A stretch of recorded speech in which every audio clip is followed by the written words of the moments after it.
Hi మిత్రులందరికీ స్వాగతం friends. మనం ప్రతిరోజు కూడా ఒక స్టాక్ అనేది డిస్కస్ చేసుకుంటున్నాం. ఇది టెలిగ్రామ్లో అప్డేట్ చేసుకుంటూ వస్తున్నాం. మార్కెట్ ఓపెన్ అయిన 5-10 మినిట్స్ లేదా 15 మినిట్స్లో. సో ప్రతి స్టాక్ కూడా ఏంటంటే ఎంతో కొంత ప్రాఫిట్ ఇవ్వడం అనేది జరిగింది.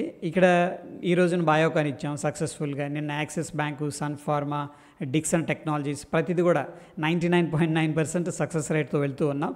అయితే ఈ స్టాక్ని మనం ఎలా పిక్ చేస్తున్నామని చాలామంది అడుగుతూ ఉన్నారు. ఆ యొక్క అనాలిసిస్ అనేది మీతో షేర్ చేస్తాను. అయితే ఫ్రెండ్స్, ఇక్కడ మనం తీసుకుంది ఏంటంటే బ్రిటానియా. యాక్చువల్గా ఆ రోజు 6th అనమాట, May 6th ఈ యొక్క స్ప్రెడ్ అనేది షేర్ చేశాను. దీంట్లో సింపుల్గా చెప్పాలంటే కూడా 30th May ఓకే, అంటే ఎక్స్పైరీ ఉంది ఈ మంత్, మే మంత్. 5150 కాల్ని 129 రూపాయల దగ్గర బాయ్ చేయమని చెప్పాను. సో కొంతమంది ఏంటంటే నేక్డ్గా బాయ్ చేస్తున్నారు, కొంతమంది ఏంటంటే హెడ్జింగ్ తీసుకుంటున్నారు. సెకండ్ ఏంటంటే హెడ్జింగ్ అనమాట. సో ఇక్కడ కొంతమంది రిస్క్ తీసుకోగలిగిన వాళ్ళు డైరెక్ట్గా నేక్డ్ కాల్ అనేది బాయ్ చేస్తున్నారు. అయితే ఫ్రెండ్స్, ఇక్కడ చూస్తే మనకి ఒక పర్టికులర్ స్టాక్ అనేది స్ట్రాంగ్గా పైకి వెళ్ళింది. బ్రిటానియా 5150 కాలు మనకి ఇక్కడ 1790 అంటే 1800 రూపాయల ప్రాఫిట్ చూపిస్తుంది కదా. యాక్చువల్గా ఏంటంటే 30,000 ప్రాఫిట్ అనేది రావడం జరిగింది దీంట్లో. ఓకే, సో ఒకసారి చూద్దాం బ్రిటానియా అసలు ఎందుకు మనం పిక్ చేసాం, ఏ డేట్ని పిక్ చేసామని చెప్పేసి. సో ఆ రోజు వచ్చేసరికి May 6th ఇక్కడ గ్యాప్ అప్ అయింది. క్లియర్గా గ్యాప్ తెలుస్తుంది కదా. ఇది గ్యాప్ అప్ అయిన తర్వాత ఫ్రెండ్స్, జనరల్గా మనం చెక్ చేయాల్సింది ఏంటంటే ఆ గ్యాప్ చేసిన ఫస్ట్ 15 మినిట్స్ క్యాండిల్ హై అనేది బ్రేక్అవుట్ అయిందా, లేకపోతే గ్యాప్ అప్ అయిన తర్వాత అట్లీస్ట్ ఇమీడియట్గా ప్రాఫిట్ బుకింగ్ రాకుండా వాల్యూమ్స్తో పాటు సస్టైన్ అయిందా. దట్ ఈస్ వెరీ ఇంపార్టెంట్ అనమాట. ఇక్కడ మనం ఈ పర్టికులర్ స్టాక్ అనేది చూసుకున్నట్టే ముందు డైలీ టైం ఫ్రేమ్లో ఒకసారి అనాలిసిస్ చేస్తే సింపుల్గా ఇక్కడ ఒక ట్రెండ్ లైన్ అయితే బ్రేక్అవుట్ అయింది. So long consolidation, this is called అంటే టైప్ ఆఫ్ అక్యుములేషన్ అనమాట. అక్యుములేషన్ అంటాం ఇది. ఇక్కడ గ్యాప్ అప్ అయింది. గ్యాప్ అప్ అయిన తర్వాత మనం చూసాం కదా లోవర్ టైం ఫ్రేమ్స్లో ఆ హ్యూజ్ వాల్యూమ్స్ అనేది పార్టిసిపేట్ చేయడం అనేది జరిగింది. టెక్నికల్గా చార్ట్ ఏం చెప్తుందంటే బులిష్గా ఉన్నాం అని చెప్పేసి చెప్తూ ఉంది. దాని తర్వాత ఫస్ట్ 15 మినిట్స్ తర్వాత కొద్దిగా రిట్రేస్మెంట్ తీసుకొని హ్యామర్ ఫార్మేషన్ జరిగి అక్కడి నుంచి కూడా ఫస్ట్ 15 మినిట్స్ క్యాండిల్ యొక్క హై అనేది బ్రేక్ చేయడం అనేది జరిగింది. సో 150 దగ్గర ఉన్నప్పుడు మనం ఎంట్రీ తీసుకున్నాం. అది ఆల్మోస్ట్ ఏంటంటే 5300 దాకా వెళ్ళింది.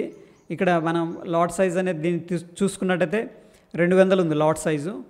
సో 150 పాయింట్స్, ఈవెన్ మనం డెల్టా 0.5 ఉన్న దాన్ని బై చేస్తుంటాం కదా. So 200 lot size into 150 points మనం తీసుకుంటే 30,000 అనమాట. సో ప్రాబ్లీ టాప్ బాటమ్ మనం క్యాప్చర్ చేయలేం కాబట్టి at least 15,000 20,000 that is a good amount. Okay, seriously of course hedging తీసుకున్నా మీరు ఏంటంటే ఈవెన్ 10,000 దాకా ప్రాఫిట్ అయితే ఇవ్వడం అనేది జరిగింది. దట్ ఈస్ గుడ్ అనమాట.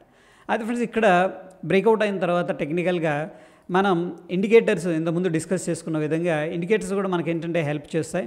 ఫస్ట్ నేను మ్యాక్డీ ఇండికేటర్ గురించి చూస్తున్నాను. చూడండి, ఈ యొక్క పాయింట్ అనేది మనకి చాలా చాలా ఇంపార్టెంట్. ఇక్కడ జూమ్ చేస్తున్నాను.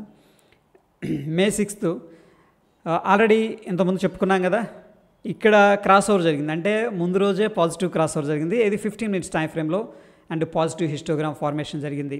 దాని తర్వాత మనం సెకండ్ టెస్ట్ చేసుకునేది ఏంటంటే RSI, రిలేటివ్ స్ట్రెంత్ ఇండెక్స్. మనం చూసుకున్నట్టయితే ఏం జరిగిందంటే అగైన్ అబోవ్ 50 లైన్ పైన, ఇది మధ్యలో ఉన్నది ఏంటంటే 50 లైన్ అనమాట. 50 లైన్ పైన RSI అనేది ట్రేడ్ అవుతుందంటే డెఫినెట్గా అది కూడా పాజిటివే. అండ్ నెక్స్ట్ మనకి ఎవరు స్ట్రాంగ్గా కన్విక్షన్తో ఉన్నారు అంటే బుల్స్ స్ట్రాంగ్గా ఉన్నారా లేకపోతే బేర్ స్ట్రాంగ్గా ఉన్నారా, అండ్ ఓవరాల్గా టెరిటరీ అంటాం కదా, అంటే బేర్ టెరిటోరియా బుల్ టెరిటోరియా అని చెప్పేసి మనం చూసినట్టు ఇక్కడ బుల్లిష్ టెరిటోరీలో ఉంది మార్కెట్. సో టెక్నికల్గా ఫిట్గా ఉంది స్టాకు, వాల్యూమ్స్ గుడ్. దాని తర్వాత RSI, మ్యాక్డీ అండ్ DMI కూడా సపోర్ట్ చేస్తూ ఉంది. Why can't we trigger it? డెఫినెట్గా there is an opportunity in Britannia. Same thing అనేది నేను మన టెలిగ్రామ్లో అయితే షేర్ చేశాను ఆ రోజు. అండ్ వెరీ గుడ్ ప్రాఫిట్ అనేది రావడం జరిగింది. మేబీ కొంతమంది నేకుడ్గా వెళ్ళుండొచ్చు, వాళ్ళకైతే రిస్క్ తీసుకునే ఎబిలిటీ ఉంటే ఇంకా మంచి రిటర్న్స్ అయితే రావడం జరుగుతుంది. ఈరోజు అగైన్ ఏంటంటే బయోకాన్ ఇవ్వడం అనేది జరిగింది. సో బయోకాన్ కూడా మనం ఇచ్చిన తర్వాత ఒక 6 పాయింట్స్ దాకా పైకి వెళ్ళింది. 6 పాయింట్స్ అంటే 2500 లాట్ సైజ్ అది. సో ఈవెన్ 1-2 పాయింట్ క్యాప్చర్ చేసుకుని ఏంటంటే 5,000 6,000 7,000 ప్రాఫిట్ అనేది వచ్చే అవకాశం ఉంది.